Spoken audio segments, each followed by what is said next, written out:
देश और ख़ास तौर से किसान कौमें बहुत कठिनाई से गुजर रही हैं। अगर दिल्ली में बैठे हुए लोगों का बस चला तो वो सबसे पहले तो खेती को ख़त्म कर देगी, ताकि आप खेती छोड़ के शहरों में भाग लो मजदूरी के लिए, और उसके बाद फौज को ख़त्म कर देगी। एक तरह से किसान कौमों को बर्बाद करने का नक्शा पास हुआ है। इस पे लड़ना पड़ेगा, और जो लोग लड़ेंगे वो बचेंगे। एक बार हमारे गांव के पास शिवाजी महाराज के गुरु थे, समर्थ गुरु रामदास, वो आ गए थे। 4-5 दिन वो रहे, उन्होंने प्रवचन दिया, और आखिरी दिन उन्होंने चौधरी लोगों से पूछा कि भाई बताओ, मैं 5 दिन से तुम्हारे बीच में बोल रहा हूँ, तुमने क्या सीखा?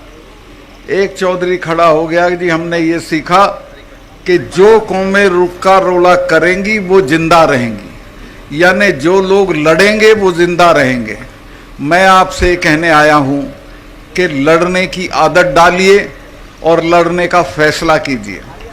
ये जो अभी मील साहब ने कहा कि किसान आंदोलन, धरना खत्म हुआ है, आंदोलन खत्म नहीं हुआ है, चूँकि हमारी मांगें वहीं की वहीं हैं।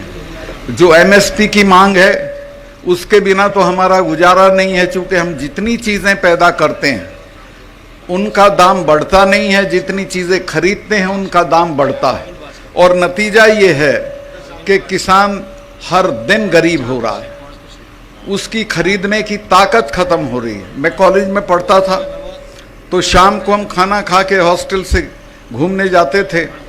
एक कब्रिस्तान में एक कव्वाल कव्वाली गाता था, तो उस कव्वाली को मैं खड़े होकर सुनने लगता था। उसमें एक शेर गाता था जो मैंने समझा ये हमारे लिए गा रहा है। उसका था कि खंजर पे कोई छींट, ना कपड़ों पे कोई दाग, खंजर पे कोई छींट, ना कपड़ों पे कोई दाग, तू कत्ल करे है कि करामात करे है।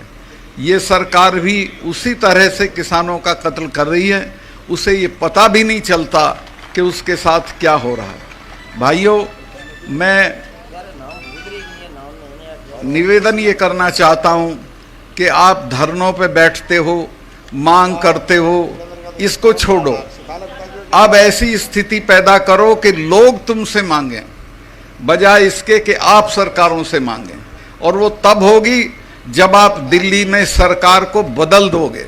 और मैं आपको आश्वस्त करता हूँ, इस बार अगर आपने एकता दिखाई, जात पात को छोड़ के इकट्ठा रहे, तो दिल्ली में इनको कोई बचा नहीं सकता है। मैंने सारी पार्टियों के लोगों से बात की है, सब इस बात पे राजी हो गए हैं, एक उम्मीदवार के मुकाबले एक उम्मीदवार खड़ा करेंगे। अगर ऐसा हो गया तो ये दिल्ली में बचेंगे नहीं, और अगर ये बच गए तो एक बात समझ लो, फिर आप नहीं बचेंगे। ये आखिरी मौका है हम लोगों के लिए कि हम अपने पेशे को, अपनी ज़मीनों को, अपने बच्चों को बचाएं। मैं बहुत लंबा भाषण नहीं देना चाहता, सिर्फ इतना कहना चाहता हूं कि देश बहुत गलत आदमी के हाथ में है। जब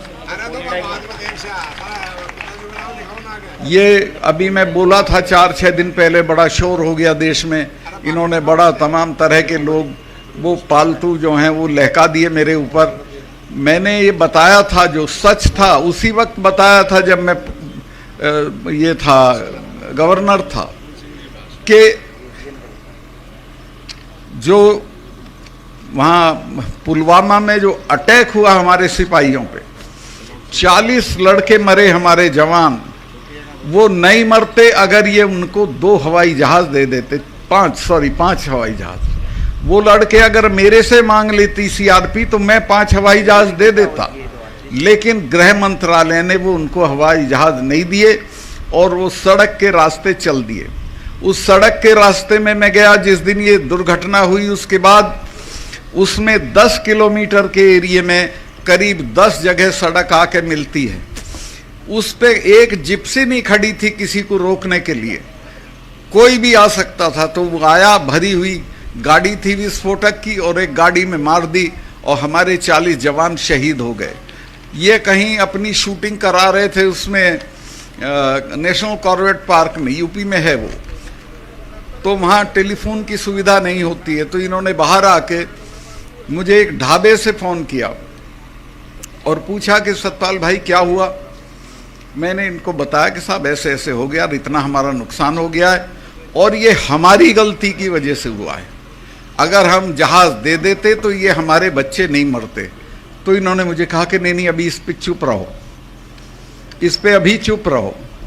जो नेशनल सिक्योरिटी एडवाइज़र है, जिसका नाम आपने सुना होगा, अजीत डोभाल, वो मेरा क्लास फेलो रहा, कानून की क्लास में हम साथ पढ़ते थे।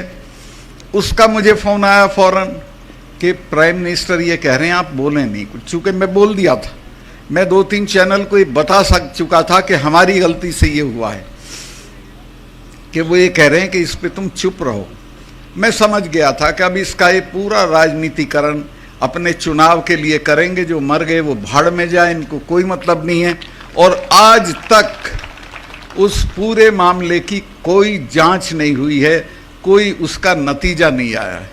अब आप अंदाज़ा लगा सकते हो कि कितने ख़तरनाक लोग देश चला रहे हैं, जिनको अपने सिपाहियों की जान से हमदर्दी नहीं है, जिनको अपने देश से हमदर्दी नहीं है, और बात लंबी चौड़ी करते हैं, मन की बात करते हैं, कभी तन की बात करते हैं। तो मैं आपसे ये कहना चाहता हूँ कि बहुत हो गया, अब संभल जाओ, और अब नहीं संभलोगे तो हमारी तो अब उम्र लंबी हो गई, चले जाएंगे, लेकिन आपकी पीढ़ियां याद करेंगी कि कभी आपने गलती की थी और एक ऐसी सरकार को बने रहने दिया था जिसने आपका सब बर्बाद कर दिया, खेती भी, फौज भी, नौकरियां भी।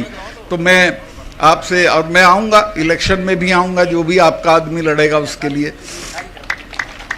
मैं तो, मेरे पैर में बहुत तकलीफ़ है, लेकिन फिर भी मैं घूम रहा हूँ, महीने में कम से कम 10 पब्लिक मीटिंग करता हूँ, सब जगह जा रहा हूँ, सबसे बात कर रहा हूँ, और मुझे ये कामयाबी मिली है कि सब इसके लिए राज़ी हो गए हैं कि एक उम्मीदवार के मुकाबले एक उम्मीदवार खड़ा करेंगे।